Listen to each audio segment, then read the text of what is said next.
आइए, सुनिए, देखिए, समझिए सनातन सत्य। जैसी दृष्टि वैसी सृष्टि, दृष्टि विज्ञान। कुदरत, कुदरती रचना एवं कुदरत के कानून से शाश्वत सुख की प्राप्ति। जोधपुर के परम पूज्य महात्मा उपासक प्रोफेसर डॉक्टर सोहन राज तातेड़ के निर्देशन में सनातन सत्य। जैसी दृष्टि वैसी सृष्टि, दृष्टि विज्ञान।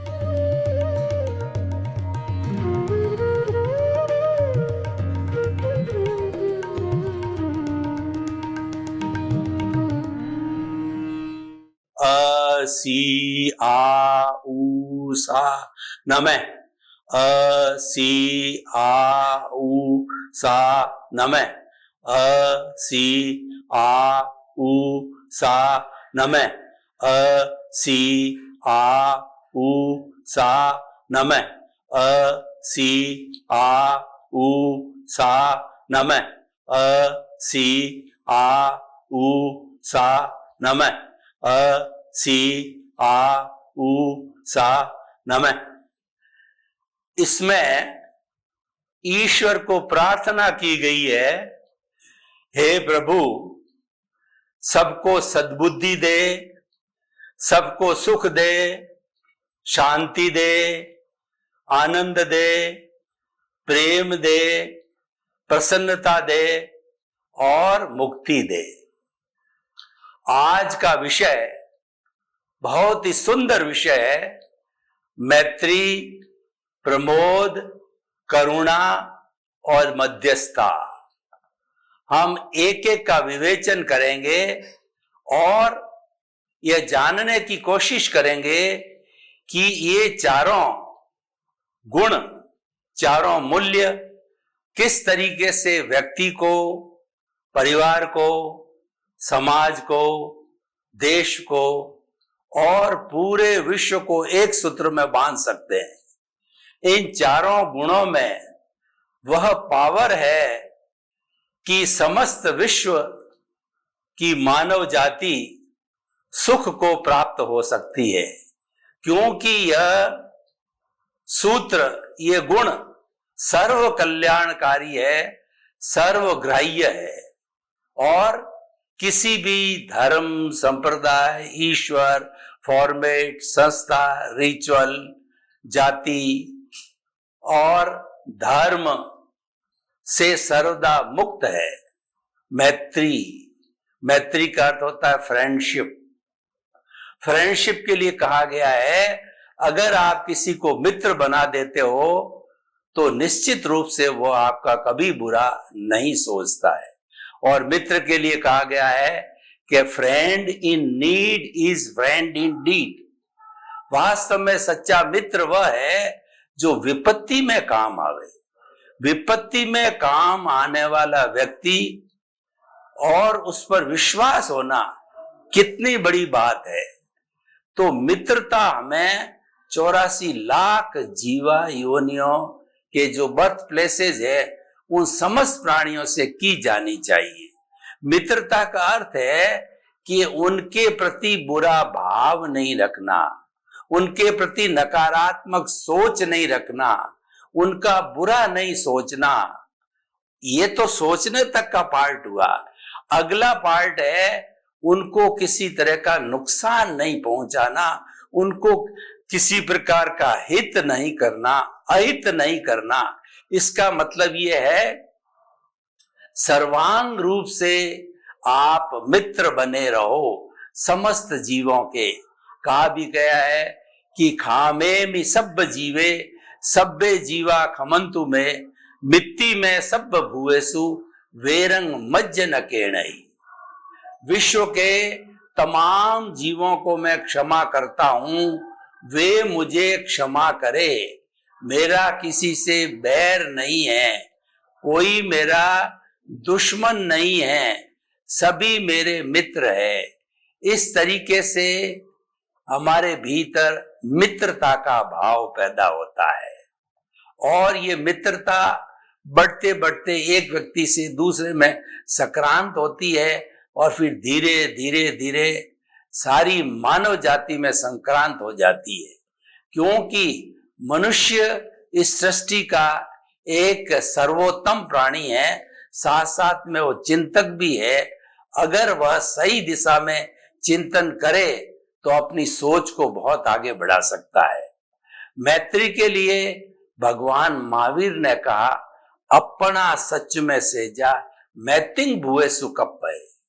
यानी तुम मुझे मानो या न मानो, आपकी इच्छा है, जानो या न जानो आपकी इच्छा है, लेकिन अगर मुक्त होना चाहते हो तो रास्ता जो मैंने अख्तियार किया है, जो पथ मैंने जिस पथ पर मैं चला हूं, उस पथ को आप स्वीकार करो। वह पथ क्या है कि विश्व के समस्त जीवों के साथ में मैत्री करो, किसी के प्रति शत्रुता का भाव मत रखो, किसी को अपना शत्रु मत समझो, सबको आत्मतुलावत समझो, सबको अपनी जैसी आत्मा समझो। और अगर दार्शनिक दृष्टि से बात करें तो इस ब्रह्मांड में जितनी भी चेतनाएं हैं, आत्माएं हैं, जीव है, वो समस्त एक ही प्रकार के हैं। जो विविधता हमको दिखाई देती है वह अपने अपने कर्म, शरीर कर्मों के कारण अलग अलग बॉडी का मिलना, अलग अलग जो है वो इंद्रिय का मिलना इत्यादि, इस कारण से विविधता होती है। लेकिन मूल स्वरूप के अंदर वह आत्मा सबकी एक जैसी है, चाहे चींटी की हो, हाथी की हो, कीड़े की हो, मकोड़े की हो, राम की हो, कृष्ण की हो, आपकी हो, मेरी हो, 24 तीर्थंकरों की हो, किसी की भी हो, सबकी मूल रूप में आत्मा एक जैसी होती है, एक ही गुणों वाली होती है और वह मुक्त अवस्था जैसी होती है। अभी वो बॉन्डेड है, अभी वो बंधी हुई है अज्ञान के कारावास में। मैत्री, प्रमोद, यह एक ऐसी भावना है कि इस भावना को करने से हमारे ब्लड के अंदर सीरोटोनिन इत्यादि आनंददायक और हमको प्रसन्नता देने वाले हार्मोन्स पैदा होते हैं। प्रमोद का अर्थ होता है कि किसी की तरक्की, किसी का विकास, किसी के अचीवमेंट्स को देख करके प्रसन्न होना और उससे ये शिक्षा लेना कि कभी मैं भी जो है ऐसे अचीवमेंट को प्राप्त करूं। ये प्रमोद भावना है। गुणी की खुल करके जो है हमें गुणानुवाद करना चाहिए, क्योंकि गुणी का गुणानुवाद करने से वो गुण हमारे भीतर भी संक्रांत होते हैं। जैसे गुरु होता है, वो अंधकार को दूर करने वाला, दीपक की उपमा वाला, स्व पर प्रकाशक गुरु होता है। आप जितना गुरु का गुणानुवाद करो तो उतनी जो है आपकी विद्या, ज्ञान विकसित होता है। प्रमोद भावना करने से जो है हमारा जो है ओरा मंडल अच्छा होता है, आभा मंडल ओरा अच्छा होता है। उसमें अच्छे अच्छे विचार जनरेट होते हैं, अच्छे अच्छे भाव पैदा होते हैं, क्योंकि जैसा हम चिंतन करते हैं उसके अनुरूप भाव बनते हैं और जैसे भाव होते हैं उसी के अनुरूप विचार बनते हैं। तो इसीलिए हमें प्रमोद भावना का अभ्यास करना चाहिए। किसी भी व्यक्ति के अंदर गुण है, किसी भी व्यक्ति में अच्छाई है, तो उस अच्छाई को पाने की कोशिश करो, उस अच्छाई को एक्सपोज करो, उस अच्छाई का गुणानुवाद करो, उसका प्रोत्साहन दो, उस अच्छाई को सम्मान करो। देखिए, आज हमारी संस्थाओं में ये प्रोत्साहन के, अवार्ड के, सम्मान के जितने कार्यक्रम होते हैं, उन सब के पीछे उद्देश्य ये है कि उनके प्रति प्रमोद भावना है, उनको प्रोत्साहित करना है कि तुम जो समाज सेवा कर रहे हो, परोपकार का कार्य कर रहे हो, वह बहुत अच्छा कार्य है, हम सभी उसका सम्मान करते हैं। और ऐसे सम्मानित होने वाला व्यक्ति ये महसूस करता है कि मुझे ये सम्मान मिला है, तो मेरी और रिस्पॉन्सिबिलिटी बढ़ गई है कि मैं ज्यादा उत्साह के साथ के अंदर समाज की सेवा करूं, परोपकार करूं। जितनी जितनी प्रमोद भावना होगी उतना उतना सामने वाले का विकास होगा और हमारे भीतर प्रसन्नता आएगी। और प्रमोद भावना करने से जिस गुणों की हम प्रमोद भावना करते हैं वो गुण भी हमारे में भीतर में आने लग जाते हैं। तो इसीलिए हमें जीवन में प्रमोद भावना को स्थान देना चाहिए। परिवार के अंदर जो बच्चे या जो सदस्य अच्छा कार्य करते हैं, अपने अपने वर्किंग फील्ड के अंदर जो नाम कमाते हैं, कुल का नाम रोशन करते हैं, ऐसों के प्रति प्रमोद भावना की जानी चाहिए, उनको प्रोत्साहित किया जाना चाहिए, उनको सम्मानित किया जाना चाहिए। हम 3 तरह की जो है सेवा का जिक्र करते हैं, तन की सेवा, मन की सेवा और धन की सेवा। तन की सेवा ये होती है कि हम जो हमारी प्रिय संस्था है उस संस्था में जाकर के 2, 4, 6 घंटे हम निस्वार्थ भाव से बिना पारिश्रमिक लिए हम जो है निःशुल्क जो है अपने अपने फील्ड की जो है सेवा दें, हम प्रसन्न चित्त होकर के सेवा दें। तो ये तो होगी तन की सेवा।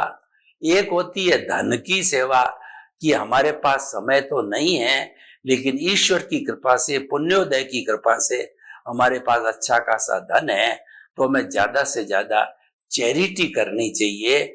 जो नीडी पर्सन्स है, मूक है, बधिर है, लूले, लंगड़े, अपाहिज और विधवा, अनाथ, अंधे, ये जो जितने लोग हैं जो कि अभावग्रस्त है, उनको जो स्वभाव में लाना यानी उनकी मदद करना उसके लिए की जानी चाहिए।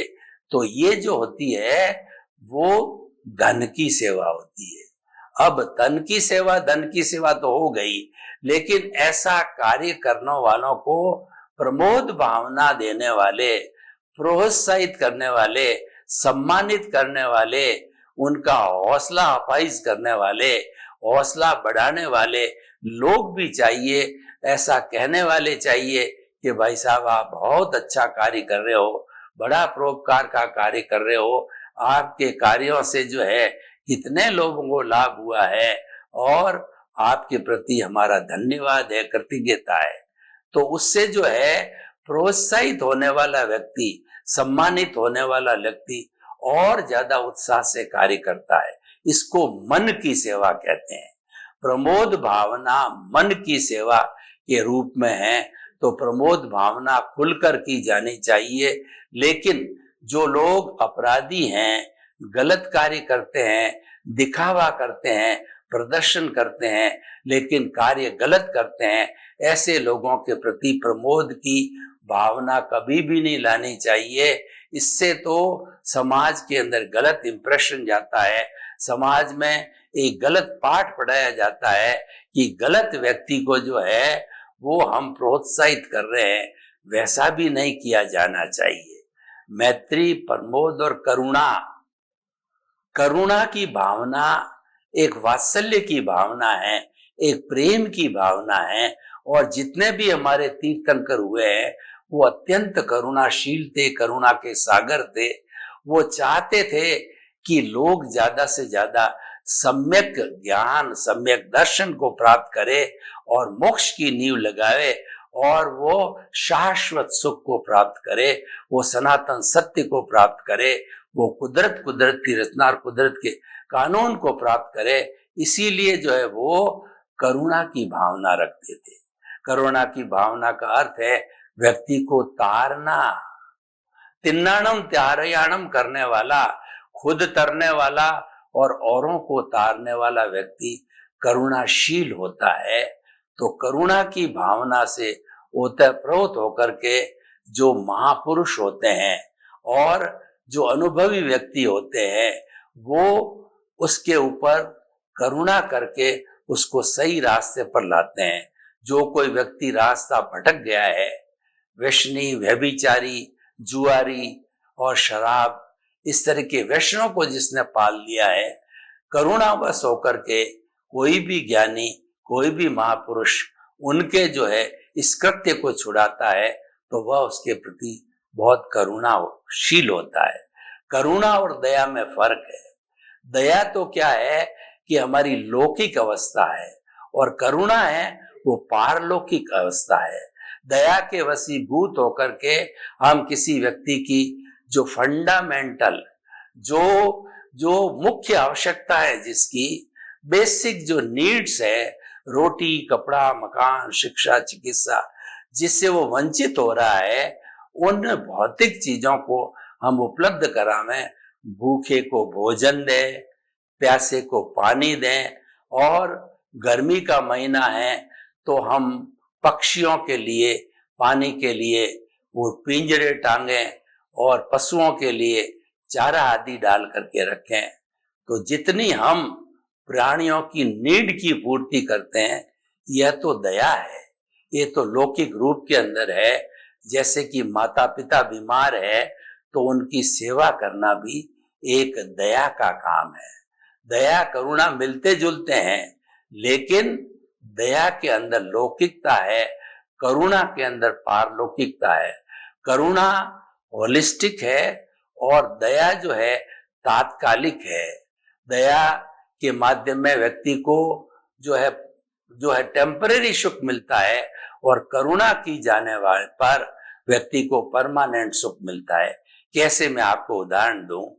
किसी ज्ञानी पुरुष ने या भगवान ने जो है, कोई व्यक्ति गलत रास्ते पर है, जैसे स्लॉटर हाउस चलाता है, व्यभिचारी का काम करता है, शराब की दुकान जो है चलाता है, और अपराध के कार्य करता है, मिलावट के कार्य करता है, वो खाद्य पदार्थों में जो है मसालों के अंदर कुछ मिलावटी चीजें डाल देता है, और दवाइयों के अंदर पानी डाल देता है, इंजेक्शन वो पानी के दे देता है।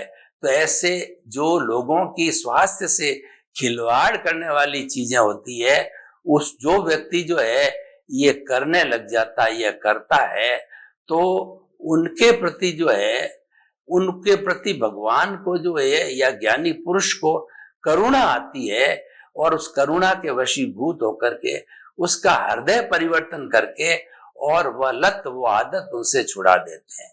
करुणा के अंदर हृदय परिवर्तन का फॉर्मूला चलता है, और दया के अंदर सेवा की बात चलती है। एक लौकिक है, एक पारलौकिक है, पर दोनों का अपना अपना रूप होता है। क्योंकि जो हमारा लौकिक जगत है, वह भी हमारा एक जो है रहन सहन का जगत होता है। वो हमारी 5 खुली जो इंद्रियां हैं, उनसे जो कुछ भी दुनिया हम देखते हैं, भोगते हैं, वो हमारा लौकिक जगत है।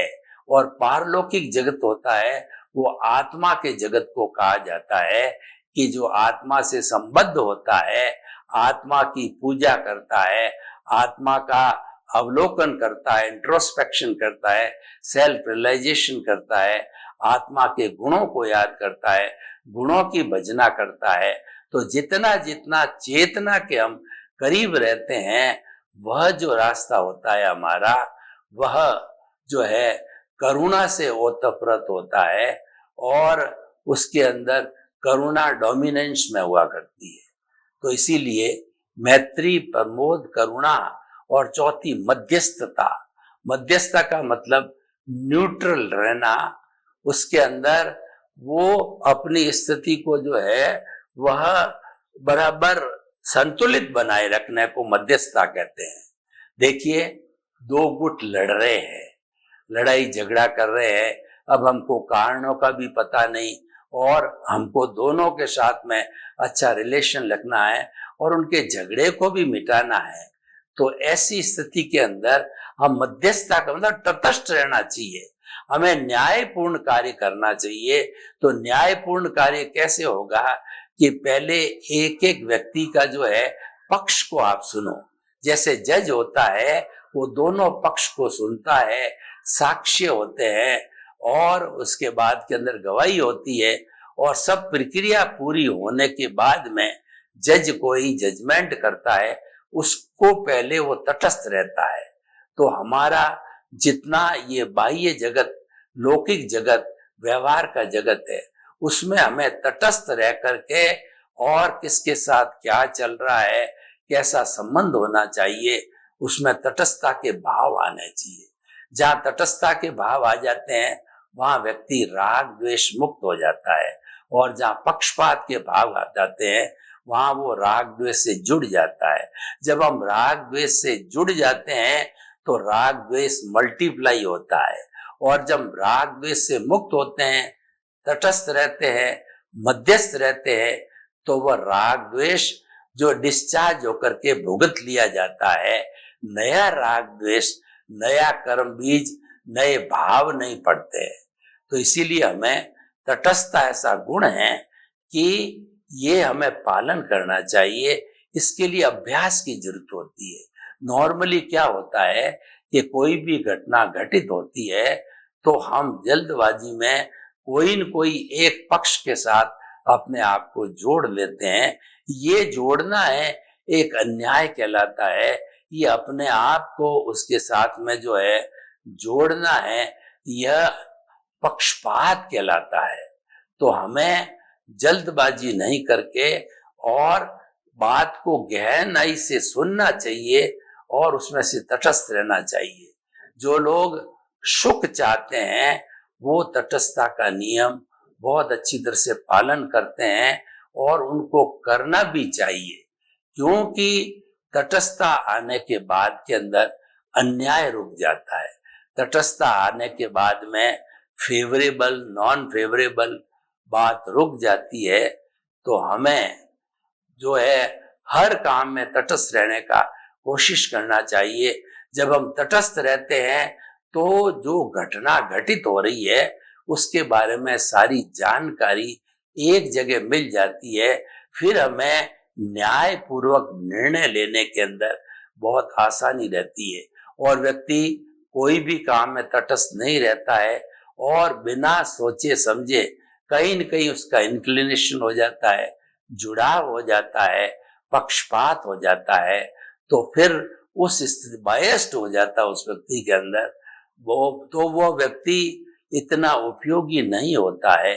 और जो व्यक्ति स्टार्ट से एंड तक तटस्थ रहता है और पूरी गहराई के अंदर किसी चीज को, किसी घटना को समझता है, तो वह चिंतनशील व्यक्ति कहलाता है और वह कोई भी निर्णय लेगा या कार्य करेगा वह भी जो है चिंतनशील अवस्था में रहेगा। अतः हम यह कहना चाहते हैं कि मैत्री, प्रमोद, करुणा और मध्यस्थता, ये चार भावनाएं बहुत ऊंचे दर्जे की भावना है और इनका हमें जीवन के अंदर अभ्यास करते रहना चाहिए।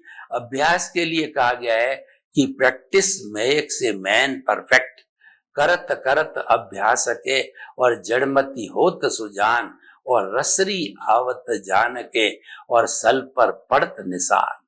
जो पत्थर है उसके ऊपर चढ़स की बार बार जो रस्सी चलती है तो वह उसके अंदर जो है वह धार बना देती है, उसके अंदर जो है वह उसको पत्थर को काट देती है, क्योंकि वो रेगुलर अभ्यास हो रहा है।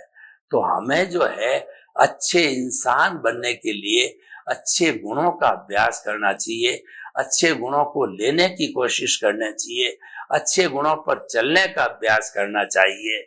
जब हम किसी भी चीज को स्वीकार करते हैं और उसी पर चलते हैं तो वह चीज हमारे लिए एक सिद्धांत बन जाती है। तो मैत्री, प्रमोद, करुणा, मध्यस्थता, ये बड़े बड़े सिद्धांत हैं। तो इन सिद्धांतों का जो है पालन हम जीवन में इनको ढाल करके कर सकते हैं।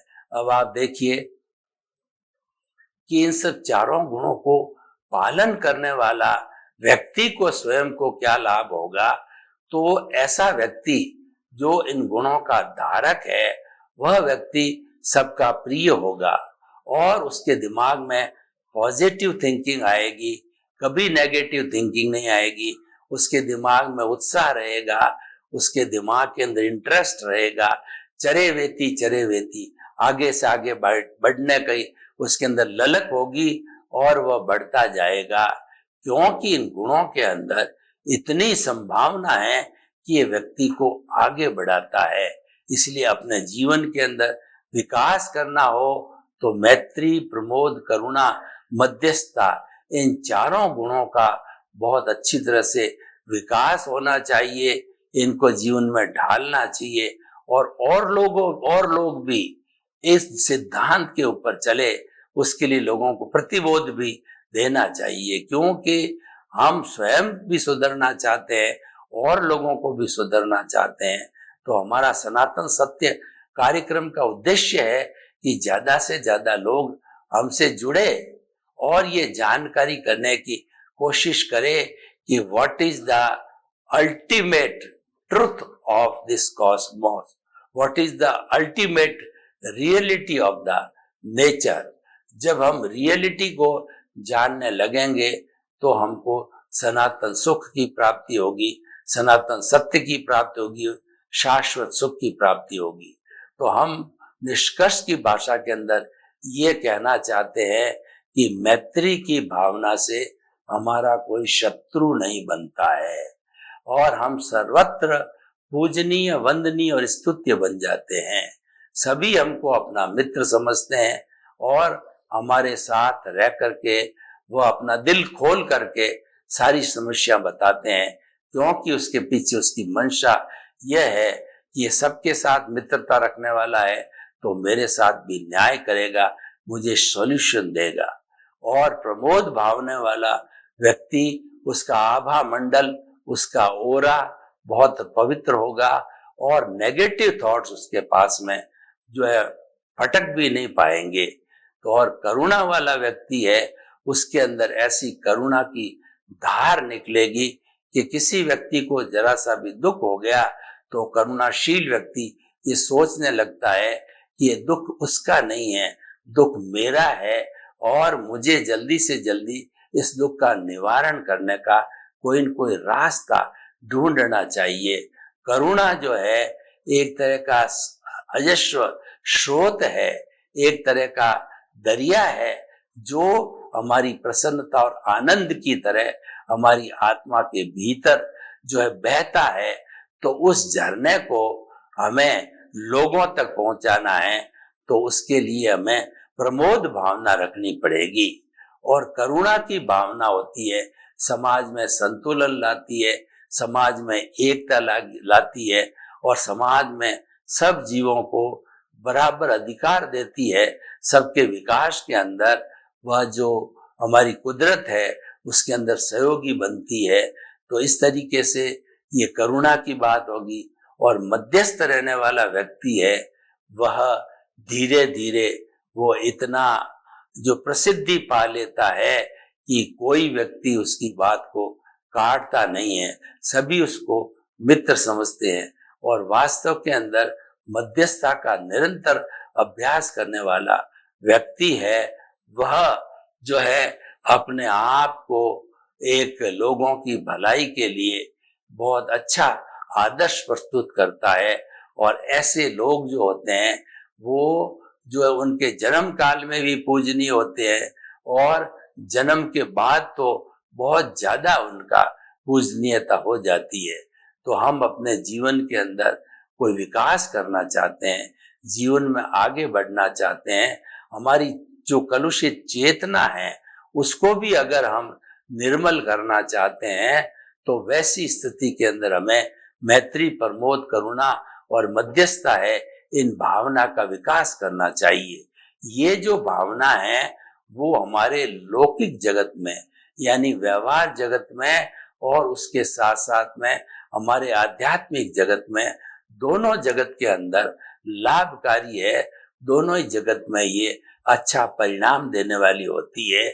और इनके अंदर, इन जो है गुणों के अंदर ऐसी अर्हता है कि समस्त मानव जाति अगर इन गुणों को धारण करे तो आज मानव के बीच में जो बिखराव दिखाई दे रहा है, जो तनाव दिखाई दे रहा है, जो वैमनस्य दिखाई दे रहा है, जो हिंसा दिखाई दे रही है, वो हमेशा हमेशा के लिए स्थायी रूप से मिट जाती है। क्योंकि ये चारों भावनाएं हैं वो व्यक्ति में परिवर्तन लाती है। और ये परिवर्तन है अवचेतन मन हमारे तेजस शरीर में होता है और उसका जो है रिजल्ट है कि हमारे हार्मोन्स बदलते हैं और हमारे हार्मोन्स है वो हमारे ब्लड के साथ में अच्छे हार्मोन्स हो जाते हैं जो कि हमें अच्छा चिंतन देते हैं और अच्छी चिंतन के साथ साथ में आत्मा को जो है वो जानने का भी हमें अभ्यास कराते हैं।